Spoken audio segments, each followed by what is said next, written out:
안녕하세요.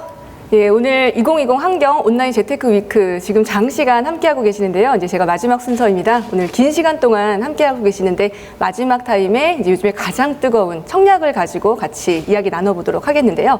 제목은 하반기 청약 당첨 비결입니다. 당첨 비결 별거 없죠? 고가점 있으십니까? 여기서 또 탄식과 한숨이 지금 나오고 있는데요. 같이 한번 꼼꼼히 살펴보도록 하죠. 자, 제 양력입니다. 저는 월천대사라는 닉네임을 쓰고 있고요. 월천재테크를 운영하고 있습니다. 직방TV 직터뷰와 내 집 마련의 신으로 여러분들 만나 뵙고 있고요. 자, 바뀐 제도, 지금 청약제도도 계속 바뀌고 있기 때문에 많은 점에서 실수요자분들이 계속 공부를 해야만 하는 혼란스러운 상황인데요. 먼저 개념부터 한번 같이 익혀보실까요? 투기지역, 투기과열지구라는 용어를 알고 계셔야 되고요. 조정 대상 지역, 이제 요 세 가지 용어들을 경기도, 인천권이라고 할지라도 잘 알고 계셔야 합니다. 자, 공공택지와 재개발, 재건축, 가로정비, 소규모 재건축에서 나오는 청약은 두 가지가 다르기 때문에 구분해서 좀 아실 필요가 있고요. 자, 이제 바뀐 제도 중에서 좀 잘 알고 넘어가야 되는 제도들은 이겁니다. 전매 금지가 확대되었습니다. 이제 5.12 조치로 규제 지역이 아니더라도 수도권과 지방광역시 대부분의 민간택지에서 공급되는 주택에 적용이 된다고 하고요. 이제 또 하나는 고분양가 관리 지역이 확대되면서 그 경기도라든가 이런 데가 할지라도 좀 요번에 광범위하게 6.19 조치에 묶이면서 조금 분양가를 조정을 하겠다. 이 말인즉슨 분양가가 조금 저렴해질 수도 있겠구나라고 인식하시면 됩니다. 지금 비조정 지역이었던 곳은 약간 시세만큼 분양을 하면서 약간의 미분양을 이끌어내는 이런 시장이었다면 이제 2020 하반기에는 그 아주 큰 확대 지역, 조정 지역이 확대되었기 때문에 이런 관리 지역으로 인해서 고분양가를 관리하기 때문에 분양은 조금 더 작년에 들었던 가격보다는 조금 더 가격이 낮아지겠구나 이렇게 생각하시면 되겠고요. 가격이 낮아지면 청약 경쟁률은 다시 조금 높아지지 않을까라고 예측하고 있습니다. 자, 이제 또 가장 큰 이슈입니다. 여러분 요즘에 일주일간 뉴스 청약시장 정말 뜨거웠는데요. 레미안이 무려 2가지. 그 다음 대망이 기다렸던 원베일리 후분양 안 하고 분양을 하겠다고 뉴스에 나오기 시작했고요. 지금 그 강북권의 같은 경우는 이제 기름하고 상계 2가지 위치에서 지금 같은 주에 지금 경합이 붙었고요. 과천부터 시작해서 이 분양가 상한제를 피하기 위해서 많은 단지들이 지금 예정되어 있기 때문에 청약 관심이 있으신 분들은 이번 주, 다음 주 이 상한제 처리를 하기 위해 나오는 물량들을 정말 잘 살펴보실 필요가 있기 때문에 주의하실 필요가 있습니다. 자, 이제 6개월 이내 전입 의무. 사실 이 제도가 정말 세게 다가오는데요. 이것은 6.17 대책에서 추가된 겁니다. 중도금 대출을 일으키거나 주택담보대출 등 어떤 핵심 주거를 위한 대출을 일으켰을 때 6개월 이내에 이제 전매를 할 것을 이렇게 서약을 쓰고 대출을 해주겠다고 합니다. 사실 저는 이 대목이 굉장히 크게 다가왔었는데요. 자, 이제 챙겨야 할 것들도 많아졌습니다. 제가 그 장표를 준비할 때는 6.17 대책이 막 나온 직후여서 장표를 다 준비를 해서 이제 한경식에 제공을 해드렸는데 이 세미나 직전에 710이 또 대책이 나오는 바람에 어제 저녁에 또 급하게 좀 수정을 추가한 것들이 있어서 나눠드린 그 장표하고 조금 달라진 부분들이 있거든요. 좀 비교하시면서 이렇게 마킹 수정을 좀 하시면 좋을 것 같습니다. 자, 6.17 대책 후 조정 대상 지역 이상으로 이제 상향이 된 곳은 비조정에서 조정이 되었거나 정말 아쉽게도 비조정에서 투기과열지구, 재건축을 품고 있는 지역들은 투기과열로 상향이 되었는데요. 이런 지역들 같은 경우는 이제 앞으로 청약 재당첨에 대한 주의를 반드시 하셔야 되는데 이게 청약에서 재당첨인 것과 그다음 재정비 물량에서 재건축, 재개발에서 나오는 재당첨 금지랑 약간 차이가 있으니까 좀 구별을 하실 필요가 있고요. 자, 5년에서 10년으로 확대되면서 조정은 7년, 세대 구성원 전체한테 적용된다는 점, 이게 비조정하고 매우 다른 점들입니다. 예를 들어서 비조정의 아파트를 아주 낮은 가점으로 투자 목적으로 청약을 했던 분들은 그곳이 이제 조정 지역이라든가 그 이상으로 상향되면서 전 세대원한테 이 재당첨 제한이 걸리기 때문에 만약에 지금 총각이신 분이 이런 투자를 하신 거예요. 그냥 투자용 상품으로. 근데 이제 결혼을 앞으로 하게 되면 아내 되실 분이 청약 통장이 살아 있잖아요. 이럴 경우 이제 세대 구성원 모두에게 적용되기 때문에 뭐 이런 영향이 있을 수 있어요. 그래서 잘 따져보셔야 될 것 같고요.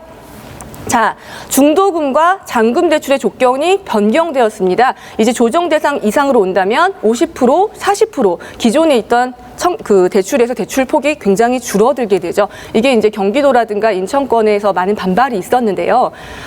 대출이 줄어든다고 하는 것은 자기 자본이 부족한 신혼부부 또는 이제 결혼한 지 연차가 얼마 안 되시는 분들한테는 사실 목돈을 마련하기가 쉽지 않기 때문에 요즘 청약이 거의 5, 6억 정도 되는 것도 좀 찾아보기 힘든 이런 시기에 목돈을 절반 이상 3억에서 이렇게 마련하는 거 좀 힘든 일이거든요. 그래서 요거에 대한 이야기들이 지금 이슈가 뜨거웠고요. 다행히 뒤에 이제 이슈에 나올 건데 대출을 못 받을 뻔했던 많은 분들이 계셨는데 지금 잘 얘기가 되어서 이제 대출이 나온다고 합니다. 좀 다행인 것 같습니다. 자, 이거 굉장히 주의하셔야 됩니다. 이제 격상된 곳들은요, 입주 계획서를 제출하셔야 되는데 자금 출처 정말 조심하셔야 됩니다. 가족통장 당첨 주의라고 말씀드렸죠. 이제 조정에서 3억 이상인 경우는 이렇게 자금 출처에 대해서 이제 입주 계획서를 씁니다. 당첨되었을 때 어떻게 해가지고 이것을 잔금 때 비용을 맞추겠느냐를 물어보게 되는데요. 이때 꼼꼼히 작성을 하시되 주의하셔야 될 부분들은 대부분 신혼부부들은 큰 금액이 없고 또 결혼할 때 다 그런 건 아니겠지만 결혼할 때 혹시라도 부모님이 조금 돈을 보태주셔가지고 전세금을 활용하신 분들이 계시다면 지금 이 순간부터 당첨될 때까지, 당첨된 이후부터 입주하실 때까지 저축을 많이 하실 것 강조드립니다. 제가 더 자세히 말씀드리는 것은 방송이기 때문에 더 자세히 말씀드릴 수는 없지만 이거 정말 중요합니다. 입주하실 때 정말 깜짝 놀랄 일이 많이 생기실 수도 있어요. 이거 정말 주의하셔야 되고 예전처럼 가족 통장을 막 활용을 하셔가지고 엄마가 아들 통장을 써서 당첨이 됐는데 엄마가 돈을 싸서 계약금 내주고 이런 거 정말 안 됩니다. 지금은 분양을 할 때 당첨될 것인지 아닐지만 예전에 걱정을 했다면 이제는 그 당첨이 된 것을 어떠한 자금 계획으로 다시 운용을 하셔야 될지까지 걱정을 좀 하시고 고민을 같이 하셔야 될 때가 아닌가 싶습니다. 자, 당해 거주기간 요건 채우기 정말 중요한데요. 조정은 1년, 그다음에 투기과열 이상에서는 2년 이상의 거주가 필요하기 때문에 꼭 꼼꼼히 따져보실 것 중요합니다. 자, 전매 제한 세대주만 청약이 가능합니다. 비조정에서는 세대원 누구나 청약이 가능했지만 앞으로 조정 이상이 되었다면 이제 세대주만 청약이 가능하다는 점. 그러니까 세대주를 청약 가점이 높으신 분한테 몰아드려야겠죠. 이런 것들 요령이고요. 실거주 요건이 추가되기 때문에 이제 앞으로 어떻게 될 건지 좀 살펴보도록 하겠습니다. 자, 세고 광범위 해진 6.17 대책. 접경 지역을 제외하고는 아주 광범위하게 전부 다 대책에 묶였습니다. 이거를 처음 받아들였을 때 여기가 왜? 이런 지역이 굉장히 많았고요. 경기도 일대랑 인천에 청약 시장이 굉장히 활발했기 때문에 특히나 9억 원 아래에 있는 수용성, 그다음에 인천 이런 곳들이 사실 12, 16 대책 이후에도 인기가 있었는데요. 특히나 돈이 부족하신 실수요자인데 돈이 부족한 경우는 투자를 먼저 돈을 시드머니를 불리고자 하시는 분들한테 이런 지역의 분양권이 상당히 인기가 있는 제품이었습니다.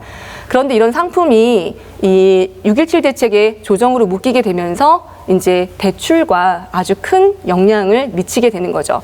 아까 말씀드렸던 총각이 당첨된 그런 비조정 아파트 때문에 결혼하고 나서 이제 와이프 통장을 쓸 수 없게 되는 이제 이런 문제도 생긴 거고요.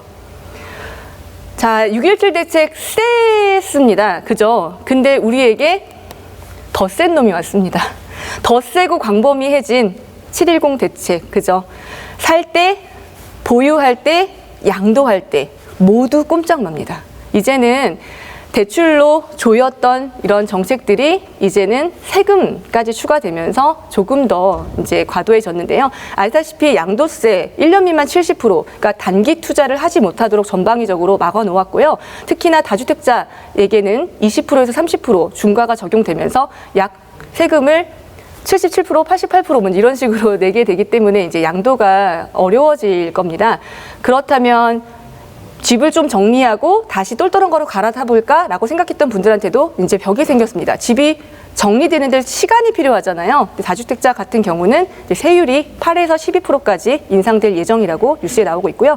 임대사업자 같은 경우도 대출을 다 막았고요. 그다음에 단기 임대 4년, 그다음에 8년짜리 장기 임대를 폐지하는 방향으로 7월 10일 17시 59분까지 등록한 사람까지만 이제 적용을 해주고 그 이후에는 안 된다고 합니다.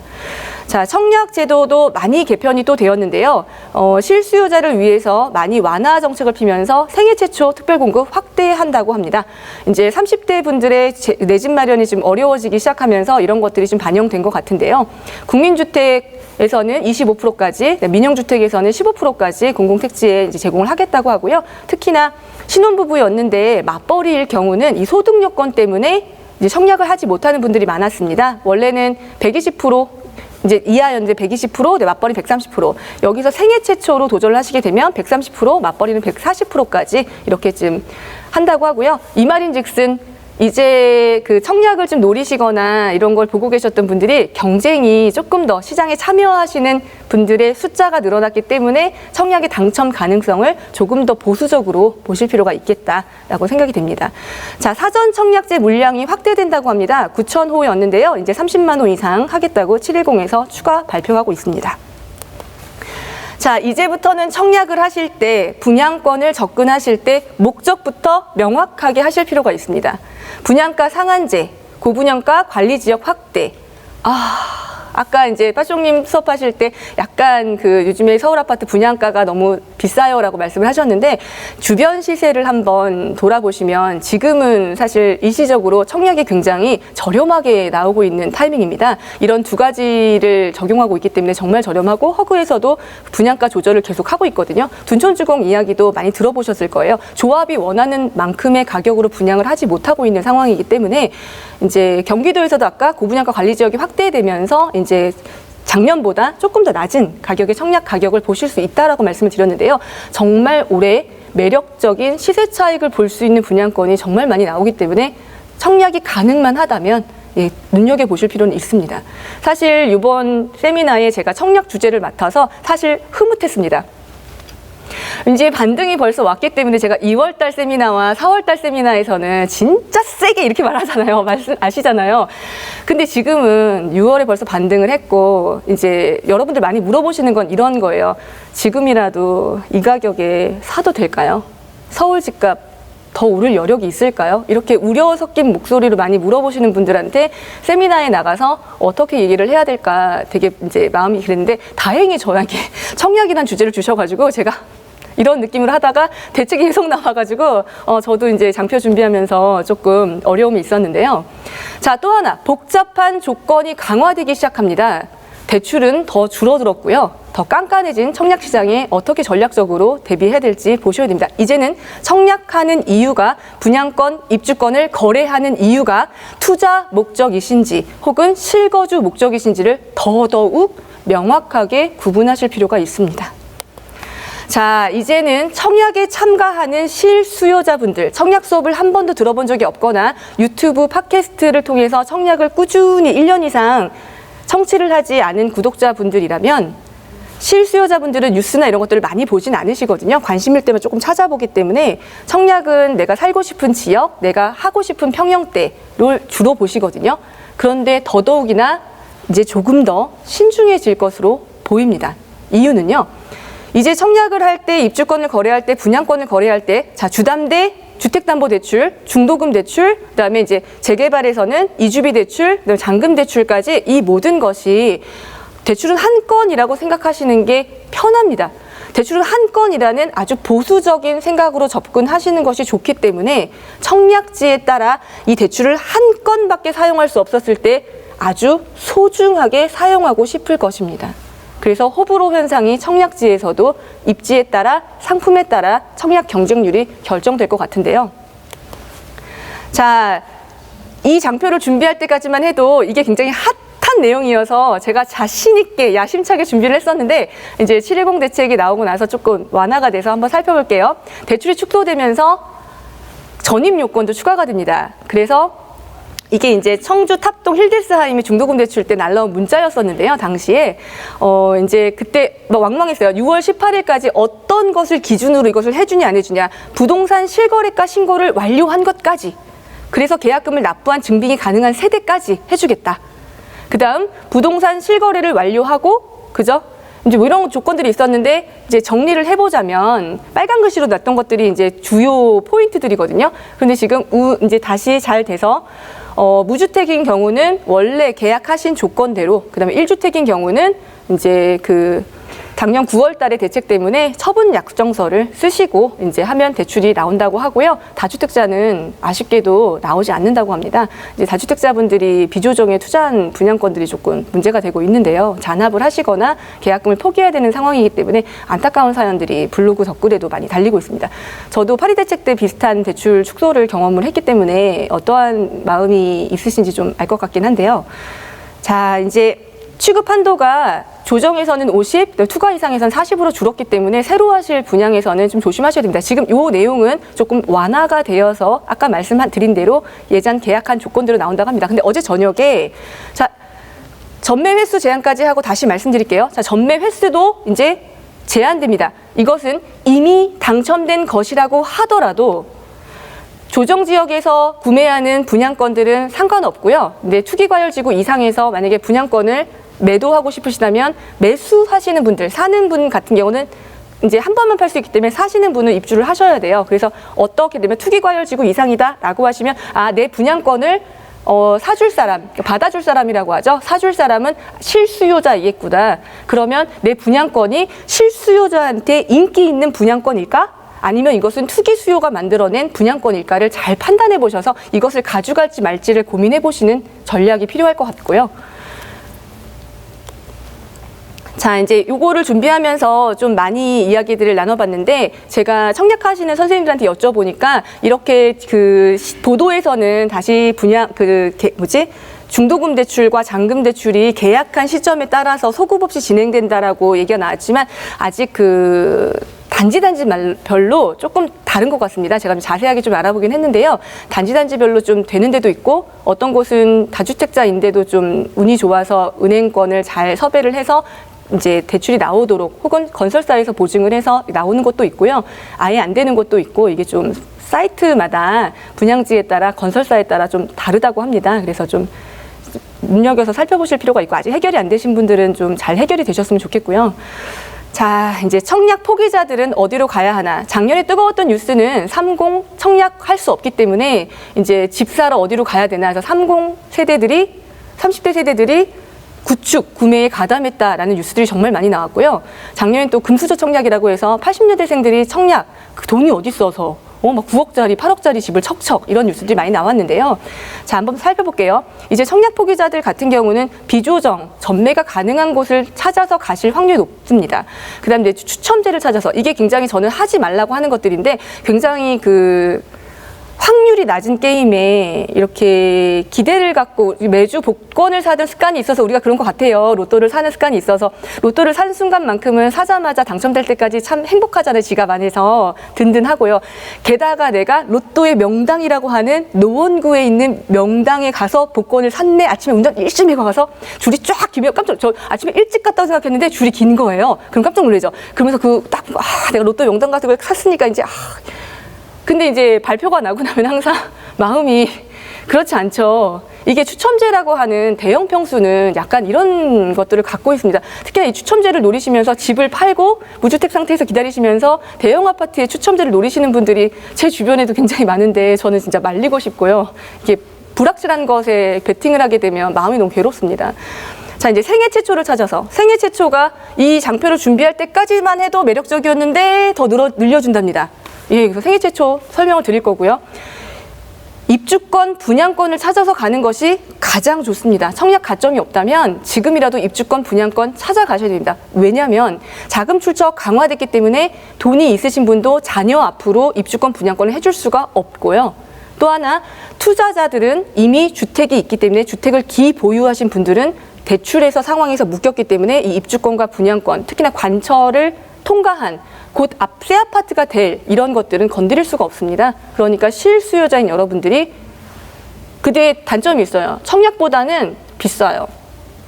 근데 시세보다는 저렴해요. 아직 집이 완성된 것이 아니기 때문에 이렇게 짓고 있기 때문에 사전 점검해서 집을 정말 볼 수 있기 전까지는 제가 항상 강조하는 게 펜스에 머리를 올리기 전까지 아파트 공사를 하고 있잖아요. 그래서 펜스에 벌써 이렇게 건축물이 올라오기 시작하면 조금 늦은 겁니다. 그 전에 펜스에 머리를 빼꼼 하기 전에 이 입주권과 분양권을 미리 보신다면 그래도 시세보다는 조금 차익을 보시면서 내 집 마련을 할 수 있는 그런 기회가 될 것입니다.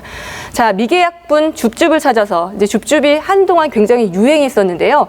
분양가가 광범위하게 이제 조정이 되면서 고분양가 관리 지역도 확대가 되면서 생각보다 시세만큼 분양해주는, 분양이 시세만큼 해줘서 비싸게 나와야 자녀 세대가 남습니다. 그러면 입지 가치와 상품 가치를 판단해서 비싼 축에 들어가지만 그래도 이것이 가치가 있겠다라고 생각하시는 분들은 그래도 계약을 하시거든요. 근데 이것들이 얼마나 나와줄지에 대해서는 사실 좀 이제는 물음표입니다.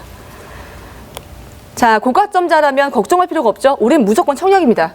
올해 무조건 청약인데요. 자, 이 고가점의 기준을 어떻게 생각하십니까? 제가 지금 45인데요. 제 친구들 같은 경우에 집을 한 번도 안 샀다라고 하면 청약, 통장, 가입 연수 만점, 무주택 기간 만점 정도가 될 거예요. 그리고 아이가 한 명이 있다면 64점, 아이가 둘인 가정이라면 69점 이 정도가 되거든요. 이런 분들이 생각보다 얼마나 많을 거라고 생각하세요?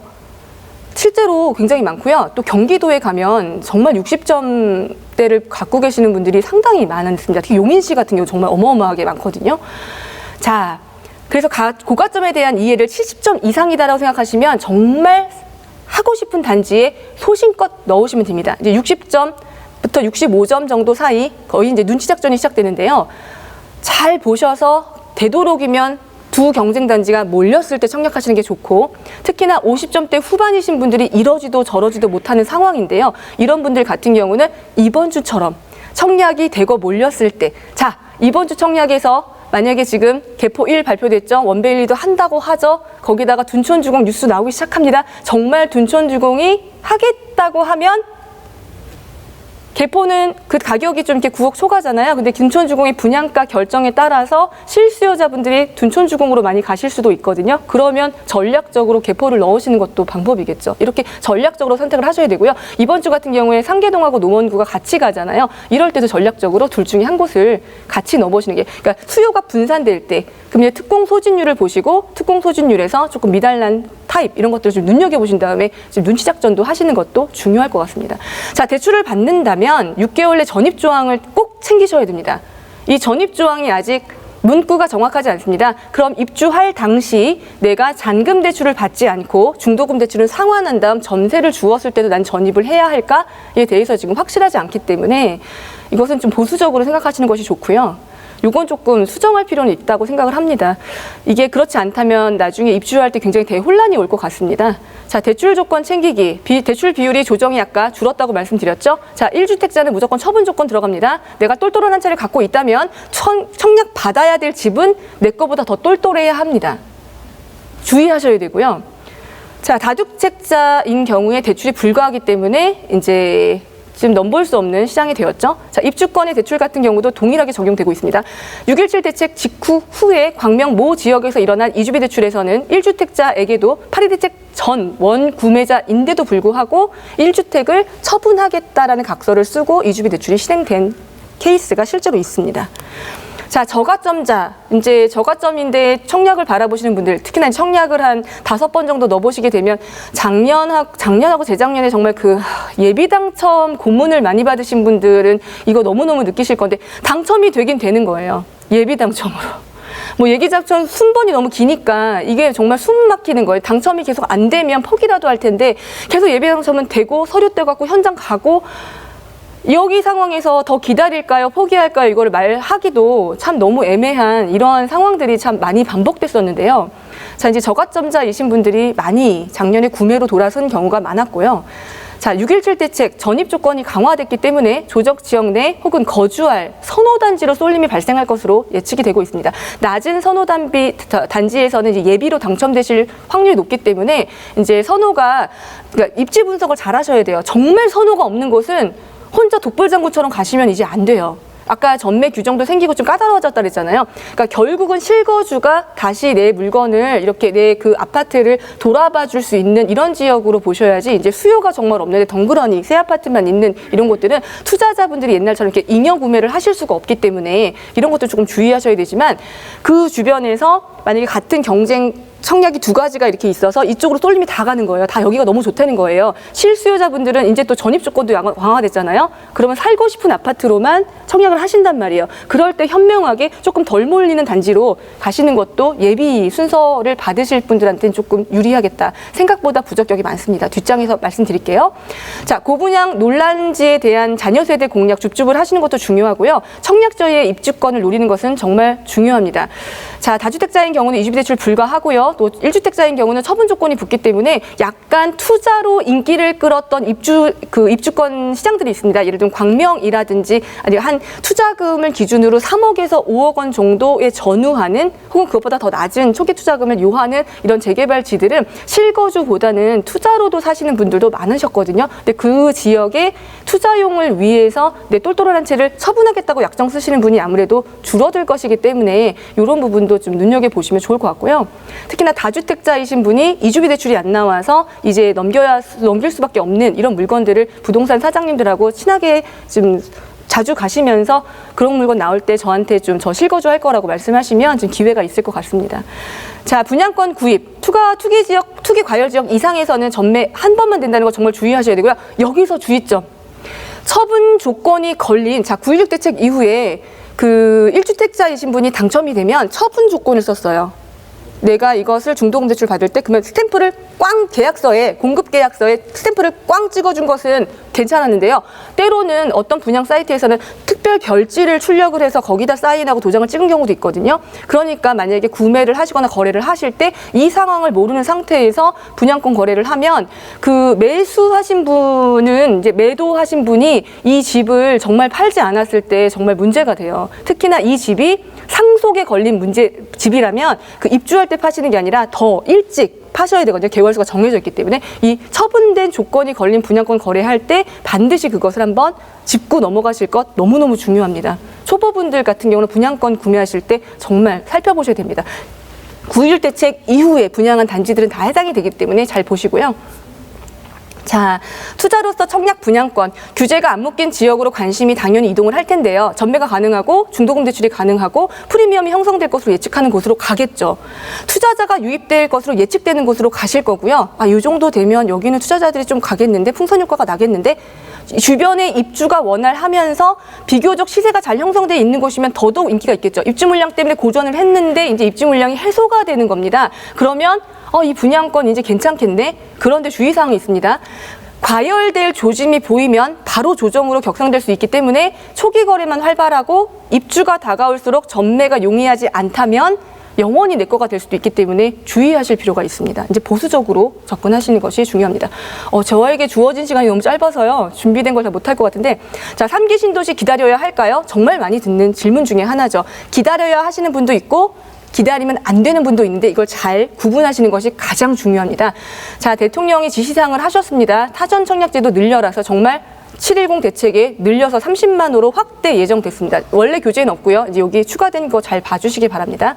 본 청약까지 기다려야 하고 추후 입주까지 다시 기다려야 됩니다. 예를 들면 이 사전 청약 제도란 건 뭐냐면 옛날 보금자리를 떠올리시면 되는데 입주 물량의 일부분을 사전 청약으로 물량을 받습니다. 그러니까 청약을 사전에 청약 당첨 받는 겁니다. 그럼 본 청약은 나중에 해요. 그리고 본 청약하고 나서 입주도 그 나중이에요. 이게 예를 들면 가밀지구 같은 경우인데 가밀지구는 지금 이제 입주 준비하고 있잖아요. 이런 거 예상을 하면 거의 10년 정도를 기다리신 걸로 알고 있는데 또 정확한 분양가는 본 청약 때 결정된다고 합니다. 이것도 이제 입주 공고가 나야 저희가 알 수 있겠지만 예전에 했던 사례들을 보면 그렇다고 하니 이게 사전 청약을 하실 때 현장 가셔서 택지 토지 매입이 얼마나 원활하게 돌아가고 있어서 이 매입이 다 끝났는지를 확인을 하시고 그러면 이제 곧 한다는 얘기잖아요. 그럴 때는 사전 청약을 하시되 막 갔던데 막 플랜카드 걸려 있고 막 비대위가 있고 막 이러면 토지 보상에 난항을 겪겠죠. 그런 곳에 가실 때는 이 사전 청약 너무 기다리시면 청약 당첨은 받았는데 나중에 그다음에 청약 당첨 받고요. 혹시라도 분양 시장이 꺾이게 되면 사전 청약하신 분들이 청약을 많이 포기하는 경우도 속출하게 됩니다. 자, 3기 신도시 기다려야 할까요? 2탄입니다. 입지가 좋은 곳의 3기 신도시는 노리면 좋습니다. 과천, 교산, 창릉, 대장, 왕숙 등 입지가 좋은 곳에 교통까지 추가되는 기존 교통을 이용할 수 있거나 교통을 추가해주는 곳들 혹은 기존에 집값이 비싼 곳에 바로 옆에 있다면 굉장히 좋은 주거처가 될 것입니다. 단 당해 요건을 갖춰야 되기 때문에 지금부터 그 도시로 이사를 가셔야 합니다. 그래서 하남시 같은 경우도 전셋값이 올라가고 있거든요. 2년 거주를 반드시 하셔야 되고요. 50점대라면 알짜 지역으로 골라 준비하시는 것이 좋습니다. 내가 꼭 살 곳에 너무 한정이 되시면 이 시세 차익이라고 하는 부분은 못 누릴 수도 있기 때문에 결정을 하셔야 돼요. 정말 직주 근접을 포기할 수가 없고 애들 학교 때문에 거기 이제 이렇게 정착을 하셔야 되는 분들은 할 수 없지만 아직 아이가 어리고 신혼부부고 자가용으로 이제 출퇴근하시거나 이러신 분들은 지금 사는 지역이 아니더라도 약간 시세 차익을 좀 볼 수 있을 것으로 예측되는 것으로 미리 가서 이사를 가시는 것도 나쁘지 않겠다라고 생각을 들고요. 30-40점대라면 가능성이 굉장히 낮기 때문에 좀 생애 최초를 도전하시거나 지금 완전 시드머니가 없는 분들한테만 해당돼요. 자, 공공을 노린다면 납입 인정 금액 플러스 소득 요건을 반드시 챙겨야 되는데 소득 요건 상향됐죠? 이거 준비할 때는 그런 내용이 없었는데요. 그러니까 이젠 경쟁이 더 심화되는 겁니다. 강일단지 기준으로 과거는 1,400만 원대였던 반면 이번에 8단지하고 14단지는 2,000만 원 컷이었다고 하거든요. 이게 이제 통장에 불입하는 금액 기준으로. 근데 이것은 청약 선생님들한테 여쭤봐도 그때 좀 다르기 때문에 좀 다르다고 말씀을 들었고요. 자, 그러면 어떤 청약으로 가능한지 우리가 이 전략을 짜는 게 매우 중요합니다. 공공으로 드실 거예요? 민영으로 드실 거예요? 결정을 하셔야 되고, 그러면 공공으로 준비를 하겠다라고 하면 공공은 굉장히 싸잖아요. 납입 금액은 충분한가? 아까 말씀드렸죠? 경기도는 한 2,500 되면 아주 안심권.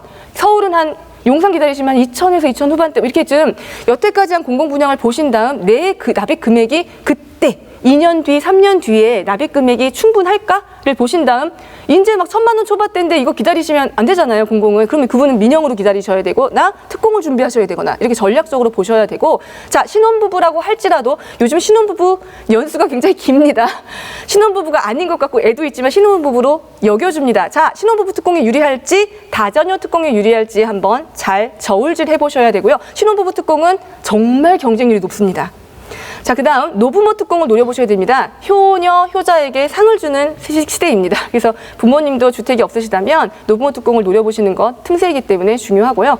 확대된 생애 최초를 노려보실 것 생애 최초를 노리시는 분 같은 경우는 지금 당장 시드머니가 없어서 입주권이나 분양권 같은 게 너무 부담스러우시거나 지금 현재 이게 지금 결혼한 지 얼마 안 되시는 분들은 저축액수가 적잖아요. 그러면 지금 당장 대출을 너무 많이 지는 것도 또 이제 막 아이를 낳아서 아내가 지금 약간 휴직 중이라든가 회사를 다시 복직할 생각이 없다든가 이런 분들 같은 경우는 소득도 줄었기 때문에 그런 경우는 생애 최초를 좀 노리시면서 아까 당의 준비를, 이사 준비를 좀 하시는 것도 좋습니다. 근데 막연하게 생애 최초를 기다리는 건 전 사실 반대입니다. 이거 추첨제거든요.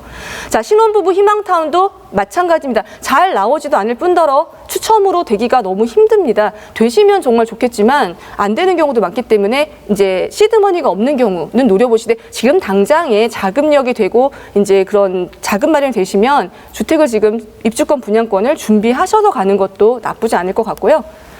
자, 신혼부부 특공 주의사항 중에 하나입니다. 2018년 12월 11일 시행령에 따라서 청약 당시 무주택이었다고 하더라도 시행령 이후에 저 날짜 이후에 주택을 소유한 적이 있었다면 이 순위로 밀린다고 합니다. 지금 현재 무주택이어도 배우자와 함께 주택 소유 이력을 한번 따져보시고 나 몰래 엄마나 친정 언니나 이런 분들이 내 이름으로 분양권을 샀다 팔았거나 이런 경우 굉장히 많습니다.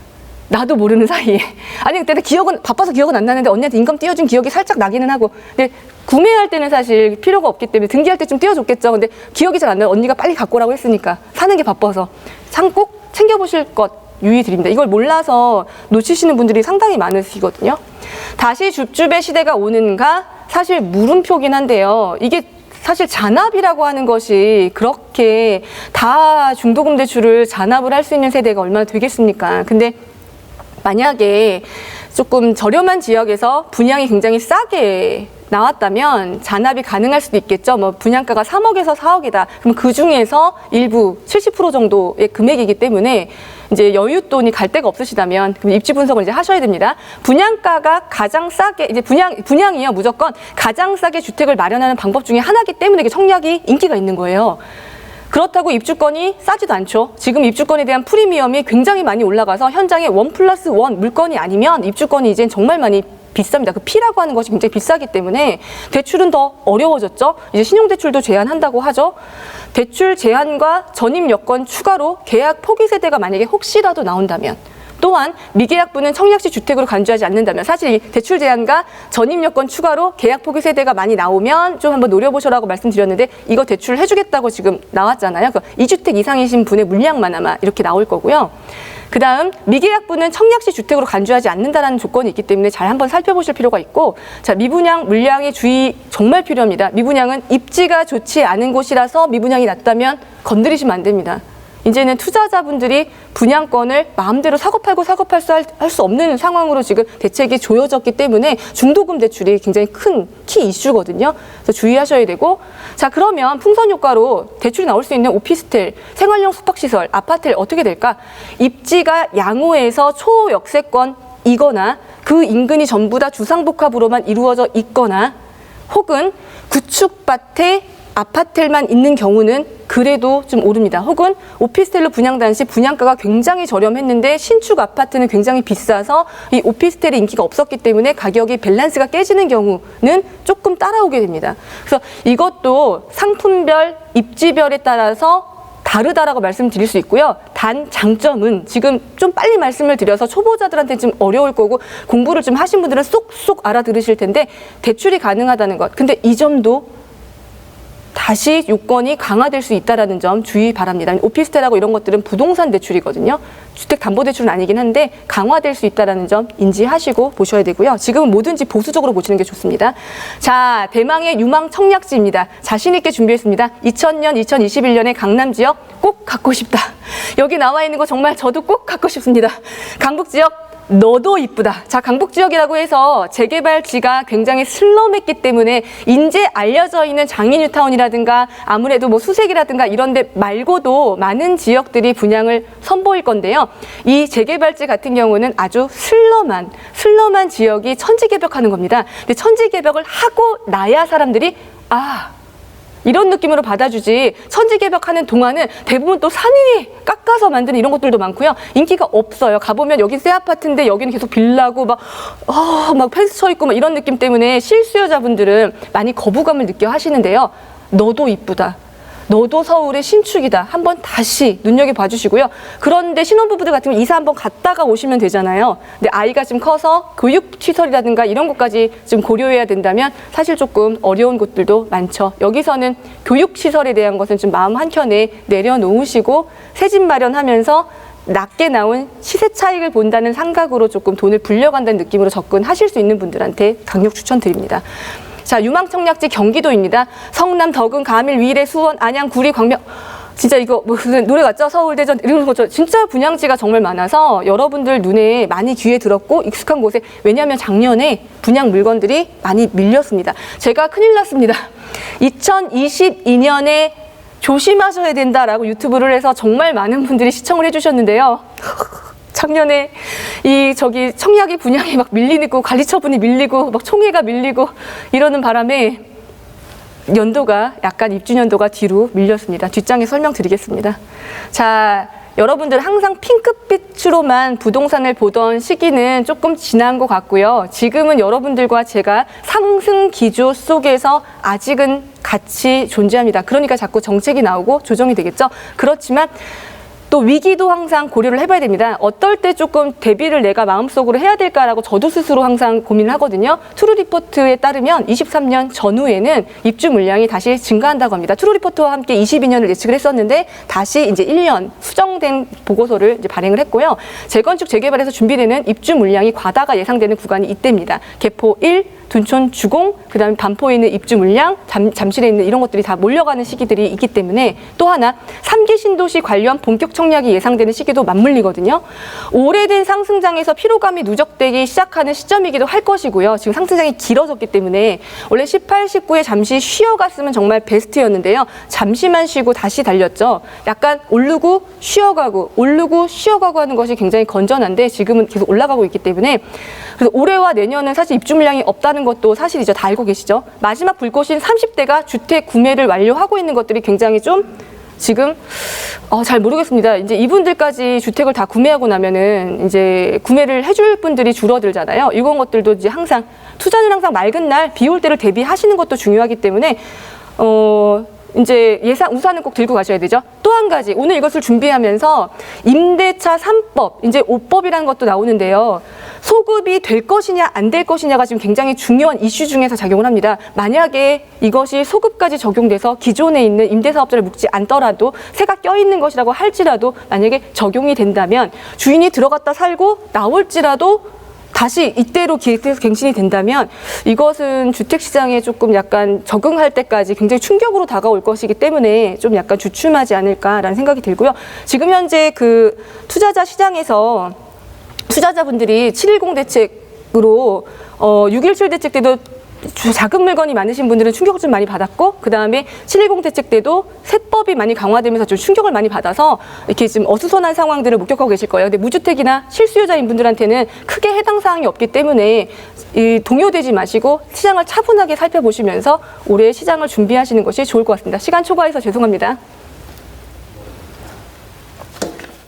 네, 이주연 대표님의 열정적인 강의 잘 들었습니다. 내용이 꽉꽉 차 있어서 저도 막 집중해서 들었습니다. 그러면 대표님 모시고 좀 더 얘기 나눠보겠습니다. 안녕하세요. 안녕하세요. 예. 시간 초과해서 죄송합니다. 아닙니다. 되게 지루하고 힘드실 텐데. 아닙니다. 아주 알짜 정보 잘 들었고요. 댓글이 계속 달려요. 예. 스타신 게 많네요. 제가 애들 좀 풀었습니다. 보라고, 예. 사람도 좀 푸셨어요? 예. 예, 감사합니다. 푸셔서. 자. 아재 개그가 안 통하는군요. 자, 재밌어요. 네. 네. 그 대표님께 이제 질문을 좀 드릴 건데, 네. 일단 저 질문 제가 한번 드려야 될 것 같아요. 네. 양주 해천에 지금 아파트를 갖고 계신가 봐요. 가져가야 할까요? 옥정 폭탄 물량으로 미분양이 살짝 두려워서요. 요 질문 어떻게 답변해 주실까요? 지금 이제 그 양주 지역 사칠 조정으로 묶인 것 되게 개인적으로 충격인데요. 의정부 양주. 투자자분들이 많이 잉여주택으로 줍줍을 많이 하셨어요. 미분양을 많이 하셨기 때문에 이분들이 결정에 따라 다른데 건설사가 그 중도금 대출을 해결을 해주신다면 이게 해소가 될 거고, 지금 어제도 저 문제 때문에 지금 알아봤거든요.